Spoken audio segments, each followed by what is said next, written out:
Okay, so welcome back everyone. Hope you have got many breaks also. Meanwhile, everyone is starting. Just I'll revise once more. We are on first strategy only. Actually, we have to discuss total 6 strategies. Let's see how we could do at least within this particular session. If at all we could not finish, then no problem. We will see it later on. But I hope this particular 40-minute session we will finish all these 4 remaining 5 strategies. So we are on first strategy. कोई बोल सकता है हम कौन सी strategy पे है? Anyone? कौन first strategy क्या है? Which is the first strategy? Anyone? Unmute yourself or keep it write it on chat box. Conviction. हाँ, conviction. Complete कोई बता सकता है? Transfer of conviction. Transfer of conviction. Okay. 90% of sales is conviction. Correct. Complete कोई बता सकता है? First strategy. Complete क्या है? Conviction is one part. What is complete strategy? Strategy number 1. How many of you were there from the start? Product knowledge and product conviction. Yes, product knowledge plus product conviction is equals to sales. So we were on the first part, conviction, and then we have seen ki why generally sales fail. These are the 5 reasons: that there is no need, no hurry, no desire, no trust, and no money. These are the problem because of which generally failure occur in sales.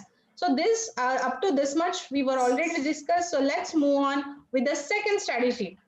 So first strategy, I hope it must be very clear that firstly you should have good knowledge of your product. You should have a proper conviction of your product. Then and then only actually you may create that desire, you may create that interest, you may create that trust, you may create that urgency, and that's how you may give that kind of experience to your client that you could happen that sale.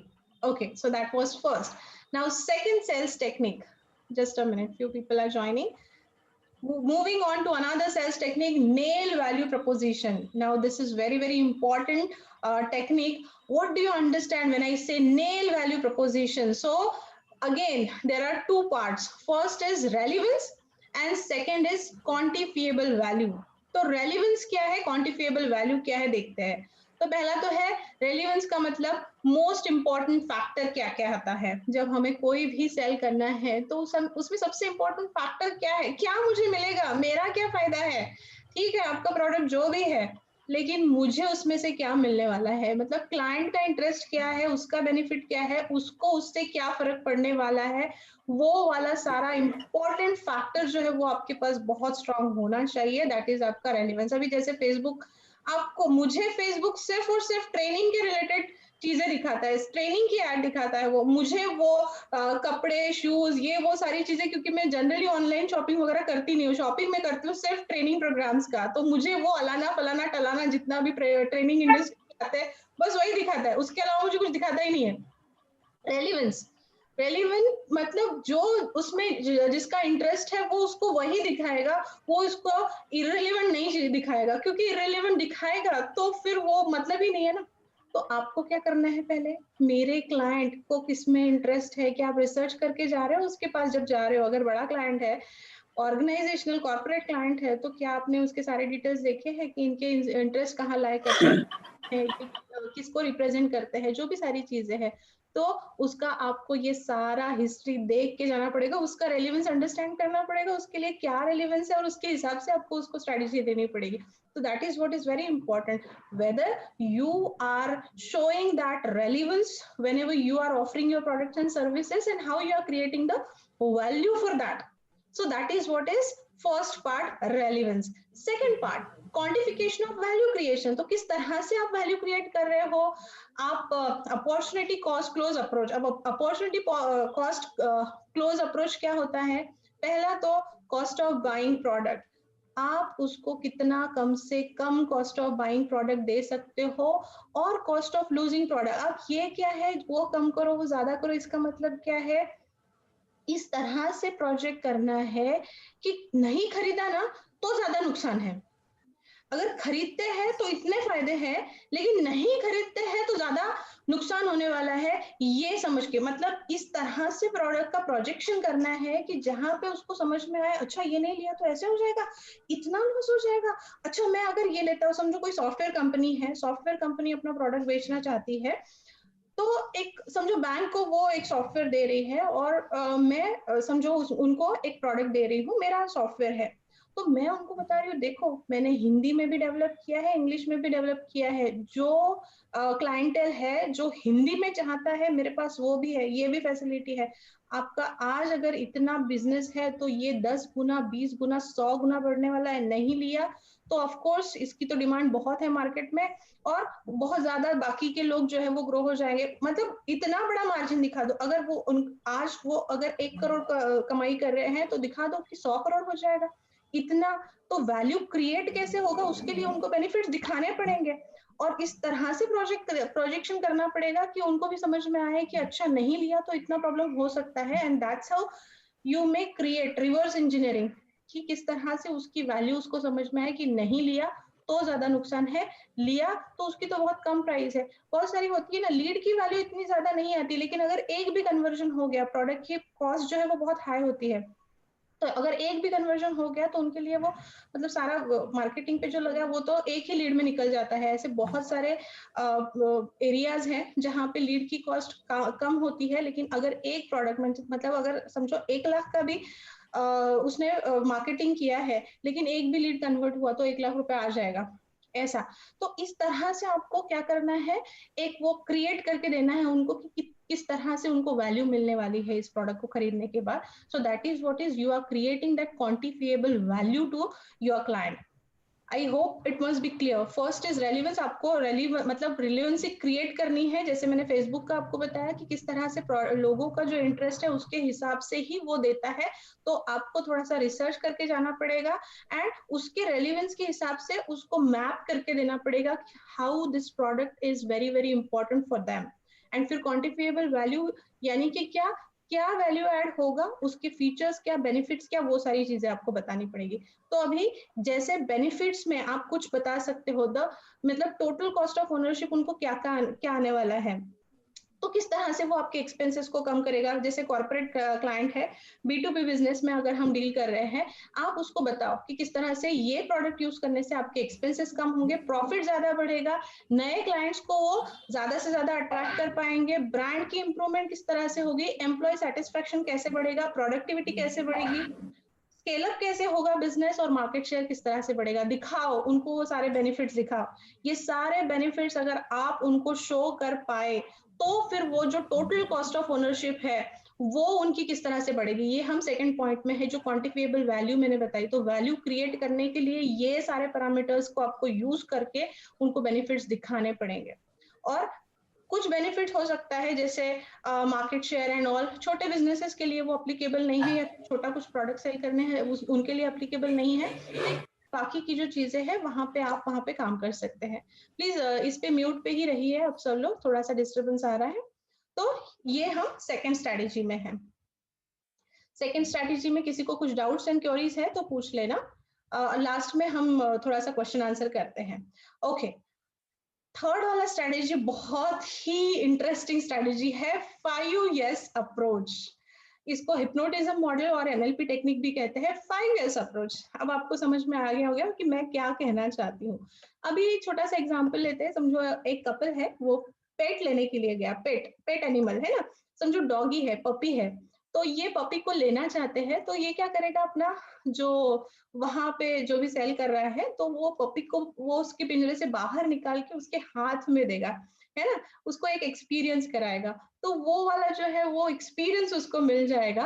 अब उसको वो एक story सुना दे, एक अच्छा सा कुछ कहानी बता दे और वहां से शुरुआत करें। शुरुआत ठीक है, ये अभी पपी वाला एग्जांपल मतलब वो एक्सपीरियंस वाला हो गया, वो आने वाली स्ट्रेटेजी में आएगा। दूसरा एग्जांपल मैं आपको बताती हूँ कि 5S अप्रोच में आप क्या कर सकते हो। पहले तो एक स्टोरी ले लो, फिर वो स्टोरी को मतलब देखो ये गुप्ता जी है ना, इन्होंने भी ऐसे ही कहा था, क्या हुआ पता है, जानते हो, शुरुआत में ही क्वेश्चन पूछ लो। and that's how they may get engaged within that conversation. एक curiosity create कर दो, अच्छा क्या हुआ क्या हुआ क्या क्या फर्क पड़ा, and that's how you create some kind of good story. और स्टोरी इस तरह से एंड हो कि वहां पे दोनों का भी मूड एकदम वाह वाह बल्ले बल्ले हो जाए, और वो जो बल्ले बल्ले वाला मूड है उसमें उनसे 5 बार यस बुला लो। अजी आजकल तो महंगाई बहुत बढ़ गई, हाँ। सफलता तो हर किसी को चाहिए, हाँ। तो इस तरह से मतलब ऐसी चीजें जिसका आंसर हमेशा यस ही होगा, हाँ ही होगा, ऐसे 5 यस आपको बुलवाने हैं। क्योंकि एक बार उसने वो एक के बाद एक के बाद एक 5 बार यस बोल दिया तो पैटर्न बन जाएगा। सर कहते हैं ना, अगर विवेक बिंद्रा सर को कभी आपने सुना होगा तो सर हमेशा बात करते हैं कस्टमर का पैटर्न पहचानो। तो ये जो आपकी पैटर्न वाली बात है ना, वो आ जाती है यहाँ पे। और एक बार वो पैटर्न सही हो गया तो उसके बाद छठवा अगर आपने सेल करने की कोशिश की ना तो यस ही निकलेगा। क्यों? पैटर्न बन चुका है। आपने सबसे पहले तो स्टोरी सुनाई, स्टोरी सुनाने में आपने एंगेज कर दिया क्लाइंट को, क्यूरियोसिटी डेवलप कर दी आपने।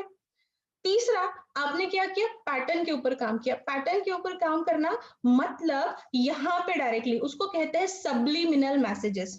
सब्लिमिनल मैसेजेस का मतलब क्या होता है? देखो, कुछ चीजें जो है हम मतलब लेना नहीं चाहते, हमें उसकी बहुत ज्यादा जरूरत भी नहीं होती है, फिर भी हम जाके लेके आते हैं। तो एक्चुअली कुछ जो टीवी एड्स है, उस टीवी एड्स में सब्लिमिनल मैसेजेस का यूज किया जाता है।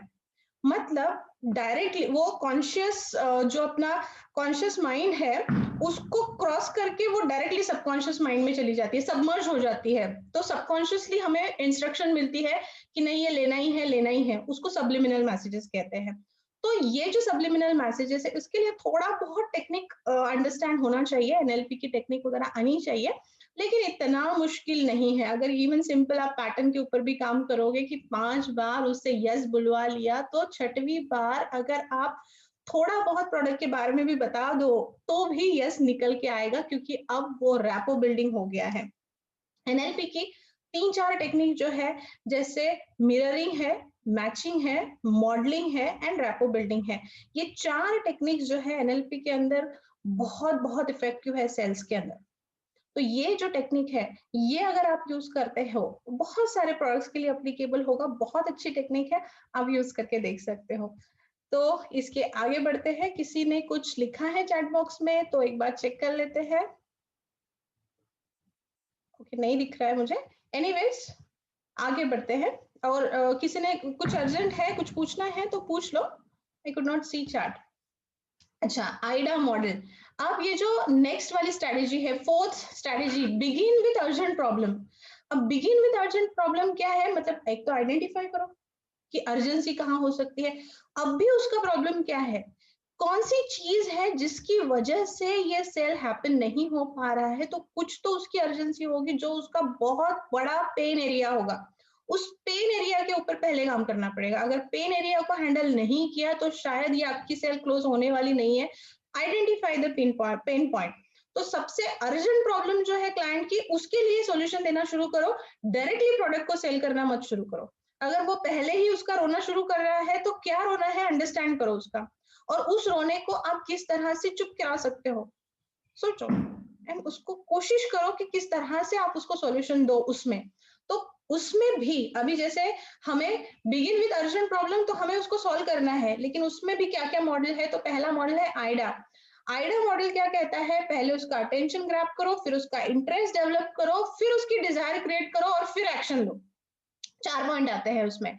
तो आइडा मॉडल में सबसे पहले हमें क्या करना है कि अच्छा मैंने क्या किया, सबसे पहले उसकी अर्जेंसी देखी, यहाँ पे इसका पेन पॉइंट है, आइडेंटिफाई किया। अच्छा, पेन पॉइंट को सॉल्व करने के सॉल्यूशन दे दिया। अच्छा, पैसे नहीं बोल रहे हैं, ठीक है, हमारे पास क्रेडिट मॉडल है और हमारा जो डाउन पेमेंट है वो भी काफी कम है, तो उसका कुछ चिंता मत करो, वो प्रॉब्लम सॉल्व हो जाएगा। ओके, सेकेंड प्रॉब्लम क्या आ रहा है? अच्छा, टाइम नहीं है काम, कोई गल नहीं, कोई प्रॉब्लम नहीं है, हमारा रिकॉर्डेड है सारी चीजें जो है। जैसे आईबीसी के बारे में अगर बात करो तो सारा डिजिटल एजुकेशन है, आप आपके टाइम के हिसाब से वो दे सकते हो। These are the kind of solutions you try giving to them so that at least they should not have that one reason to tell you कि why they don't want to take the decision. तो ये सारी चीजें जो है वो urgency, उनको जो बहुत ज्यादा पेन एरियाज लग रहे हैं उसको थोड़ा सा सॉर्ट आउट करने की कोशिश करो. That is first why customer will listen you, because you are handling their objection first, not trying to sell something first. If you will try to sell something first, then customer will never listen to you. So first what you have to do is, first you need to deal with the objection.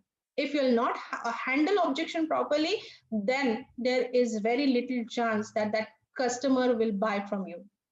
So that is what you need to keep in mind whenever you are dealing with the client at that moment of time. Identify the pain points, what are the pain areas, handle those pain areas, give them proper solution, and just try to help them out to sort out their problem. If you will try to help them out to sort out their problem, actually they will have, actually that trust will develop, that rapport will develop, and because of that trust, even though they don't means even though any problem or trouble they are facing, because of that, maybe because of out of that trust, they will purchase from you. Yeah, someone is saying value creation should be real, not false, and you have to honest while creating and quantifiable value. Correct है sir, बहुत अच्छी बात बताई है आपने, वो real ही होना चाहिए, कोई फॉल्स आप क्रिएट नहीं कर सकते, और वो क्रिएट किया तो भी वो लॉन्ग टर्म के लिए नहीं होगा. इसीलिए हमने जो 2 स्ट्रैटेजी देखी उसमें हमने वो सारी चीजों के बारे में बात की कि क्योंकि आपका कन्विक्शन है, आपको पता है उसके रियली फायदे हैं, तो उस तरह से आपको वो बताना पड़ेगा.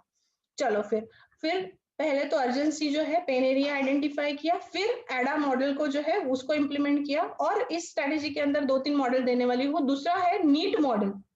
नीड मॉडल क्या कहता है, नीड क्रिएट करो, फिर उसका इकोनॉमिक इम्पैक्ट डालो, फिर एक्शन लो, और फिर उस टाइम लिमिट पे देखो कि कितने टाइम लिमिट में ये क्लाइंट जो है मेरे से क्लोज हो जाएगा. तो नीड मॉडल में हम सबसे पहले नीड आइडेंटिफिकेशन करते हैं, और अगर नीड आइडेंटिफिकेशन पे ही आपको लगता है कि इसको जरूरत नहीं है, इसको मैं 1 साल भी इसके पीछे लगूं तो भी इसको जरूरत नहीं है, तो उस क्लाइंट पे टाइम वेस्ट करना छोड़ दो. हम इसके बाद एक टेक्निक हम देखेंगे, लीड को जो उसका स्कोर बोर्ड है, तो स्कोर किस तरह से करना है वो वाली टेक्निक में लेती हूँ. लेकिन नीड मॉडल में सबसे पहले आपको नीड क्रिएट करनी पड़ेगी. अगर नीड क्रिएट करने के बाद भी आपको लगता है कि ये मुझसे नहीं परचेस करेगा, उनको अर्जेंसी भी क्रिएट करके दो, उनके बेनिफिट्स भी दो, लेकिन डिसाइड आपको करना है कि कितना टाइम उस पर्टिकुलर क्लाइंट पे आपको स्पेंड करना है. तो नीड मॉडल में हम सबसे पहले नीड पे काम करते हैं, उसके बाद हम इकोनॉमिक इम्पैक्ट उसके ऊपर डालते हैं. इकोनॉमिक इम्पैक्ट मतलब हम कितना वैल्यूएबल प्रोडक्ट को हम कितना अच्छे से उनके सामने प्रेजेंट कर रहे हैं. ऐसे नहीं है कि पैसे ज्यादा है, प्रोडक्ट महंगा है इसलिए वो बिकता नहीं, ऐसे थोड़ी है. अगर ऐसे होता तो फिर जो करोड़ों की कार्स आती है, लाखों के मोबाइल्स बिकते हैं, फिर तो वो कोई लेता ही नहीं ना. ऐसी कोई प्रॉब्लम नहीं है, और लोगों के पास पैसे होते हैं, ये सिर्फ बताने की बात है कि उनके पास पैसे नहीं है. तो आपको वो इकोनॉमी एक वायबिलिटी भी बतानी पड़ेगी कि इसकी प्राइस इतनी क्यों है, और उसका आपको प्रॉपर एक्सप्लेनेशन उसको देना पड़ेगा.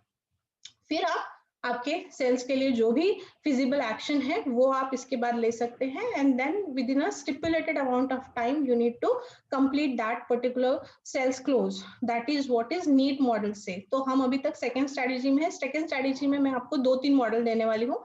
तो ये सेकंड मॉडल हमने देखा, नीड मॉडल. गोल्डन स्टेटमेंट क्या है, people don't buy vitamin, they by health. किसी को भी पता भी नहीं होता है कौन कौन से विटामिन है और बॉडी को क्या जरूरत है. तो हमें ये तो नहीं चाहिए कि विटामिन कौन कौन से चाहिए, प्रोटीन कौन से चाहिए, क्यों कार्बोहाइड्रेट चाहिए. हमें क्या है, हेल्थ अच्छी हो, कुछ दुखे ना, कुछ पेन ना हो. That is what is everyone wants, right.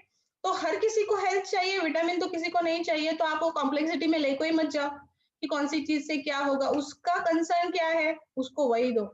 Doctor हमें ये नहीं बताता है कि कौन सी दवाई वो क्यों दे रहा है, इस दवाई से क्या होगा, एंड वो सिर्फ प्रिस्क्रिप्शन देता है. अच्छा सिम्टम्स बताओ, प्रिस्क्रिप्शन लो, ये खाओ, इस टाइम पे ये खाओ, 2 बार खाओ, 3 बार खाओ, दैट्स इट, फिनिश. उतना ही करना है, कॉम्प्लेक्सिटी में लेके नहीं जाना है क्लाइंट्स को, किसी भी कॉम्प्लेक्सिटी में. That is what is golden statement. Third model इसी थर्ड स्ट्रेटेजी के अंदर ही है पास मॉडल। पास मॉडल क्या बोलता है, अगर क्लाइंट जो है वो बहुत ज्यादा मतलब एक तो प्रॉब्लम में है, बहुत ज्यादा एजिटेटेड हो गया है, तो प्रॉब्लम आइडेंटिफाई करो, उसका एजिटेशन क्या है, उसका कॉज अंडरस्टैंड करो एंड देन उसको सॉल्यूशन प्रोवाइड करो। बहुत बहुत इफेक्टिव मॉडल है। अगर आप पास के ऊपर काम करते हो, PAS पास के ऊपर अगर आप काम करते हो, तो एक्चुअली ये स्ट्रैटेजी जो है थर्ड नंबर की स्ट्रैटेजी बहुत ज्यादा इफेक्टिव होने वाली है, क्योंकि अगर आपने सबसे पहले ऑब्जेक्शंस को हैंडल कर दिया तो फिर उसका एजिटेशन होने का, एंग्री होने का, गुस्सा होने का सारा रीजन ही खत्म हो जाएगा। एंड आप क्योंकि उसको सॉल्यूशन दे रहे हो तो उसका ट्रस्ट बिल्ड हो जाएगा आपके ऊपर, और लेना भी नहीं चाहता है तो भी आपसे ले लेगा। So these are three models we have discussed within the second strategy. Again, one more model is there, that is ARC model. ARC model क्या कहता है, पहले आस्क, सबसे पहले पूछो, फिर रिकमेंड करो और फिर क्लोज करो। बहुत बार ऐसा होता है कि हम हमारा ही बताते जाते हैं, उनसे पूछते ही नहीं कि सचमुच उनको चाहिए क्या, उनकी नीड क्या है, उनको वो जरूरत है भी या नहीं उस पर्टिकुलर चीज की। तो वो एक गलती हो जाती है। तो सबसे पहले पूछो, बात करो, क्लैरिटी लो एंड पूछने के बाद फिर रिकमेंडेशन दो। अगर आपने बात किए बिना डायरेक्टली कॉल चालू किया, देखो हमारे पास ये प्रोडक्ट है, जैसे आपके सेल्स कॉल जो आते हैं, लोन की रिक्वायरमेंट है मैडम, हाँ तो नहीं बोलेगी मैडम, लेकिन आपने उनको कुछ अच्छे से ग्रीटिंग किया क्या, आपने उनको कुछ पूछा क्या, कैसे क्या, मैडम तो हमेशा बिजी है, फिर वो आपके साथ क्यों बात करे। तो these are all kind of things actually matters whenever you are getting connected with the client. So firstly start with ask, then recommend and then close. So this is what is ARC model. Fourth strategy हमने already define कर ली है, ये puppy dog model मैंने थोड़ा सा आपको initially ही start कर दिया था, फिर से वो एग्जांपल लेंगे। इसमें अगर किसी को कुछ डाउट्स एंड क्वेरीज है तो पूछ लेना, चैट बॉक्स पे डाल देते हैं। दो स्ट्रेटेजीज है तो अपने पास देखते हैं, होगा शायद टाइम, अभी तक तो कुछ आया नहीं है, बट जैसे ही ये हो जाता है तो हम क्वेश्चन आंसर लेंगे। तो फिफ्थ स्ट्रेटेजी पे जाते हैं, पपी डॉग अप्रोच। अब मैंने वो जो आपको बताया था पपी डॉग वाला, तो अगर आप शॉपिंग में गए, जो एक्सपीरियंस वाली बात आ जाती है कि एक छोटा सा डॉग का पपी है और हाथ में दे दिया कोई, तो भाई बहन प्लीज इस पे स्क्रैचेस मत करो। सेल्स के वेबिनार में आए हैं तो होपफुली एंटरप्रेन्योर है, स्टार्टअप है, तो बच्चों वाली चीजें मत करो प्लीज, मिटा दो जो भी आप कर रहे हो स्क्रैचिंग वगैरह। तो एक्सपीरियंस वाली बात, तो सबसे पहले आपको एक्सपीरियंस देना पड़ेगा क्लाइंट को। देन एक्सपीरियंशियल मार्केटिंग, मतलब वहां पे जैसे समझो आप गाड़ी अगर बेचना चाहते हो तो उनको ड्राइव दे दो, एक एक्सपीरियंस दे दो, रोम रोम करके वो जब आएंगे, जब उनको फील आएगा तो उनको लगेगा कि नहीं बाबा मैं ये परचेस ही करूँ। इस टाइप का उनको फील दे दो, उसका टाइप का उनको एकदम थ्रिल दे दो, एक एक्सपीरियंस दे दो कि बिल्कुल वो लेना ही चाहे। फिर मार्केटिंग भी, अब जैसे बहुत सारे कॉस्मेटिक्स के जो प्रोडक्ट्स रहते हैं तो लेडीज वो बहुत सारे मेकअप में बैठती है एंड बिल्कुल फ्री में मेकअप करो, फ्री में मेकअप करो, क्या फिर वो लगाने के बाद जो ब्यूटीफुल फेस दिखता है उनका, उसके बाद फिर तो एक लो, दो लो, तीन लो, चार लो, जितनी चाहे चीजें बेचो वो लेने के लिए रेडी हो जाती है, because you have given them some kind of beautiful experience at the start itself. बहुत सारे लोग सैम्पलिंग करते हैं, फ्रीमियम, फ्रीमियम मतलब फ्री में सैंपल्स देते हैं। बहुत सारी बड़ी बड़ी कंपनीज जो है बहुत सारा सैम्पलिंग करती है before they actually launch their product. Why premium is required, free में बहुत ज्यादा खर्चा लगता है but still they do. Why they do, because they want that people should use it, at least उनको एक आदत पड़ जाए उसे यूज करने की। छोटा सा सैंपल देते, छोटा छोटा, मतलब वो पर्स में भी चला जाए, हैंडी हो जाए, बहुत आसान हो जाए, और वो छोटे सैंपल का बहुत कम प्राइस रखते हैं। और वही चीज जब बड़े सैंपल में आती है तो उसकी प्राइस बड़ी रहती है, मतलब उस सैंपल की जो प्राइस है वो बहुत कम रहती है। जैसे समझो एक छोटा सा पेट्रोलियम जेली है, 5 रुपए का छोटा सा डब्बी आता है, लेकिन वही आप 100 ग्राम 200 ग्राम लोगे, उसका प्राइस उसके बहुत ज्यादा गुना ज्यादा होगा। मतलब अगर ये 5 रुपए का है तो ये एक 100 रुपए तक आना चाहिए, 50 रुपए तक आना चाहिए, लेकिन उसकी जो कॉस्टिंग होती है वो इसके मुकाबले बहुत बार बहुत हाई होती है। ऐसे एक नहीं, बहुत सारे प्रोडक्ट्स हैं जिसके मैं एग्जांपल आपको दे सकती हूँ, बट अभी यहाँ पे थोड़ा सा फास्ट जाएंगे। तो मतलब क्या है कि आपको फ्रीमियम यानी कि सैम्पलिंग देना पड़ेगा, या तो फिर कुछ तो एक्सपीरियंस देना पड़ेगा।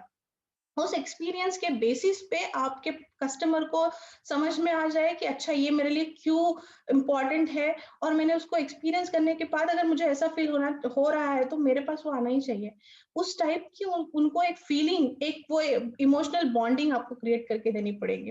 That is what is puppy dog approach, जहाँ पे एक छोटा सा पपी उनके हाथ में देके बिल्कुल वो जब उसको पपी पपी करके सॉफ्टली उसकी स्किन को टच करती है एंड उसका फील देखती है एंड किस तरह से वो छोटा सा पपी उसको रिस्पॉन्ड करता है, तो उसमें ही एक इमोशनल बॉन्डिंग हो जाती है। तो that kind of approach you have to give them, you have to make them experience your product. Then product का डेमो दे दो, सैम्पलिंग दे दो, all this things comes under puppy dog approach. कोई कुछ कहना चाहता है? चार्ट में कुछ दिख रहा है। गोल्डन स्टेटमेंट क्या है? Try before you buy will never keep your brain fry. तो एक बार अगर आपने ट्राई कर लिया तो आपका ब्रेन फ्राई होने की कुछ जरूरत नहीं पड़ेगी, वो ले लेंगे। That is what is very important. इसीलिए तो कंपनी इवन कपड़ों की इतनी सारी सेल, उसके लिए वो पूरा उनको बहुत तकलीफ होती है वो सारा मैनेज करने के लिए, लेकिन फिर भी ट्राई करो, जितनी बार ट्राई करना है सारी फैसिलिटीज प्रोवाइड करते हैं, क्योंकि वो एक बार पहनने के बाद उनको ये अच्छा लुक दिख जाए तो देन दे विल परचेस। तो अपने पास 10 मिनट है और एक स्ट्रैटेजी बाकी है, ठीक है। मैंने चैट बॉक्स में आपको एक रजिस्ट्रेशन फॉर्म का लिंक दिया था, एक फीडबैक फॉर्म का लिंक दिया था, तो प्लीज फीडबैक दे इस वेबिनार के बारे में। आपको कुछ गिफ्ट मिल सकता है, 10,000 के कोर्सेज फ्री मिल सकते हैं अगर आपने प्रॉपर रजिस्टर किया आज के वर्कशॉप के लिए, लास्ट तक रुके तो वो सारे बेनिफिट्स आपको मिल जाएंगे। अदरवाइज मेरी टीम आपके साथ कनेक्ट कर लेगी। हमारे एक्चुअली एनटीसीएस के अंडर जो भी प्रोग्राम्स चलते हैं उसमें हम बहुत सारे अभी दिसंबर से हमने स्टार्ट किया है। हर कोर्स के ऊपर हम 2 कोर्सेज फ्री देते हैं, लगभग 10,000 की प्राइस है उसकी। तो वो जो कोर्सेज है वो आपको फ्री ऑफ कॉस्ट मिल सकते हैं। तो रजिस्टर करना ना भूले, फीडबैक देना ना भूले। हम अभी है लास्ट स्ट्रेटेजी पे। लास्ट स्ट्रेटेजी है लीड स्कोरिंग की स्ट्रेटेजी। लीड स्कोरिंग की स्ट्रेटेजी मैंने मेंशन किया था कि किस तरह से आपको लीड को स्कोर करना है। तो सबसे पहले तो हमने वो देखना है कि ये पर्टिकुलर प्रोडक्ट जो मैं जिसको देना चाहता हूँ, देना चाहती हूँ, तो वो कस्टमर जो है रेलेवेंट क्लाइंट है क्या उसके लिए, वो ले भी सकता है क्या वो प्रोडक्ट है। तो फिर ठीक है, उसका रैंकिंग कर दो, आप रेट करो, उनको स्केल करो, 1 से 10 की एक स्केल ले लो इन द सेंस कि उनको ओके इस कैटेगरी 1 से 5 की कैटेगरी में आता है, मतलब ठीक है हो सकता है इसको थोड़ा सा काम करना पड़े लेकिन हो जाएगा। लेकिन अगर ये इस कैटेगरी में आता है, 6 to 10 वाले कैटेगरी में आ सकता है, मतलब उसकी नीड है, उसके बाद पैसा भी है और वो ले सकता है। So that is how you have to rate them. अब उसकी जो कैटेगरी है, कैटेगरी में ऑफ कोर्स आपको उसको थर्मामीटर अप्रोच भी कहते हैं। थर्मामीटर अप्रोच मतलब थर्मामीटर हमें टेम्परेचर बताता है, राइट। तो अभी तक अगर वो उसने अपना रेटिंग कर दिया कि 1 से 5 के बीच में, मतलब थोड़े से कैटेगरी जो है इनकी कोल्ड कैटेगरी है अभी तक, लेकिन इनको अगर नर्चर किया तो शायद ये वार्म कैटेगरी में आए, और नर्चर होने के बाद हो सकता है कि वो हॉट कैटेगरी में आ जाए। यानी कि वार्म वालों को हमें हॉट कैटेगरी में लाना है। That is what nurturing we have to do. लेकिन जो कोल्ड है उसके ऊपर काम करने से अगर बहुत ज्यादा हमें इफेक्ट नहीं मिलने वाला, आउटपुट नहीं मिलना है, तो कोल्ड को आप हटा दो।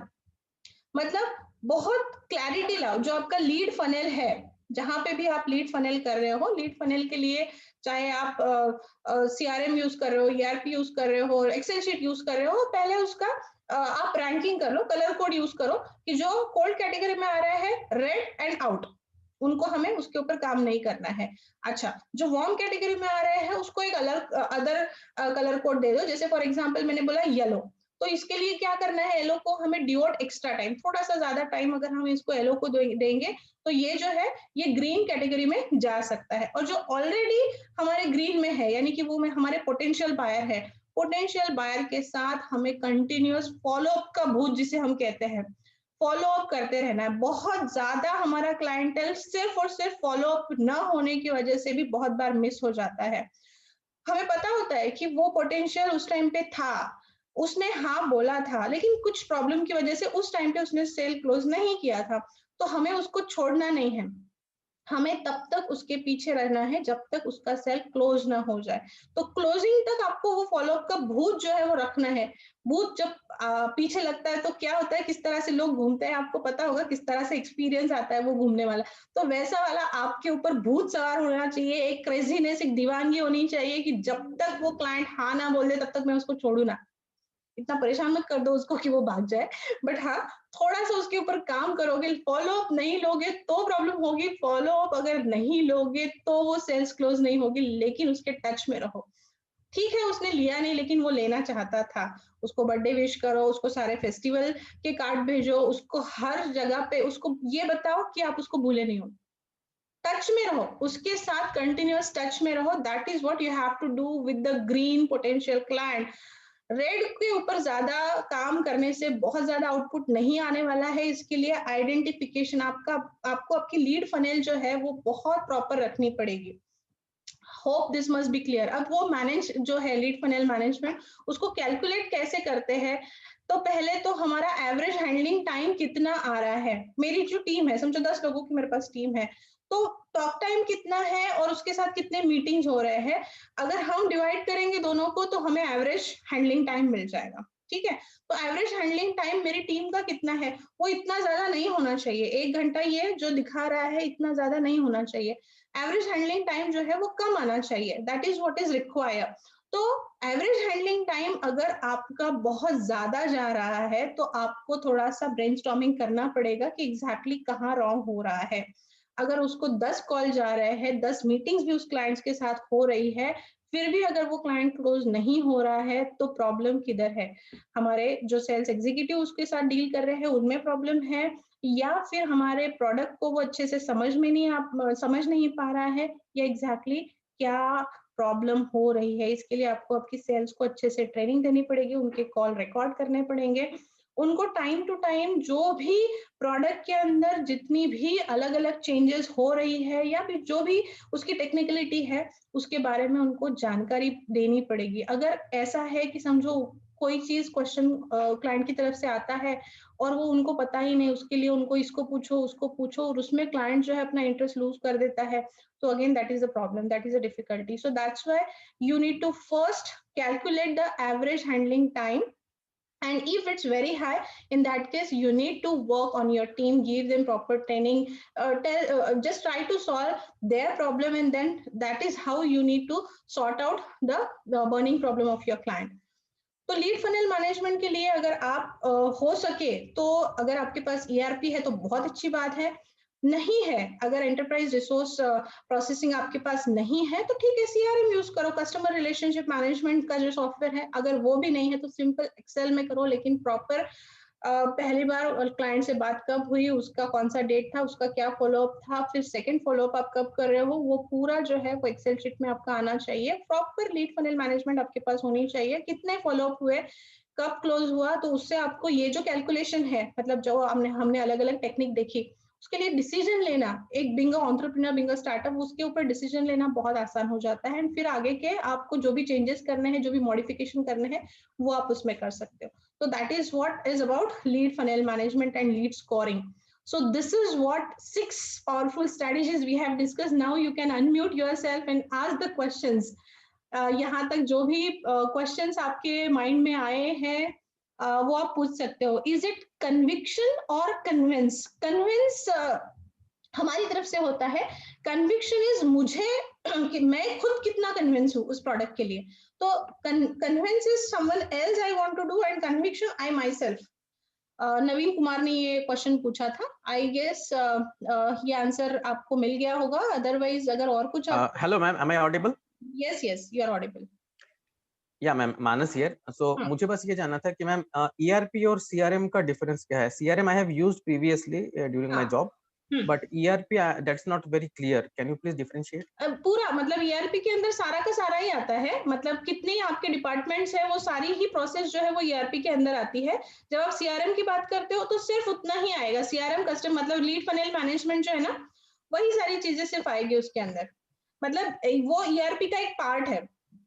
सीआरएम जो है ईआरपी का एक छोटा सा पार्ट है, ईआरपी जो है वो कंप्लीट पैकेज आएगा। या जैसे कि सेल्सफोर्स आता है या फिर जोहो का सीआरएम आता है, दैट आई हैव यूज्ड। वैसे ईआरपी का भी कोई सॉफ्टवेयर आता है अलग से, या दैट इज नहीं, जनरली तो बनवाते हैं सब लोग।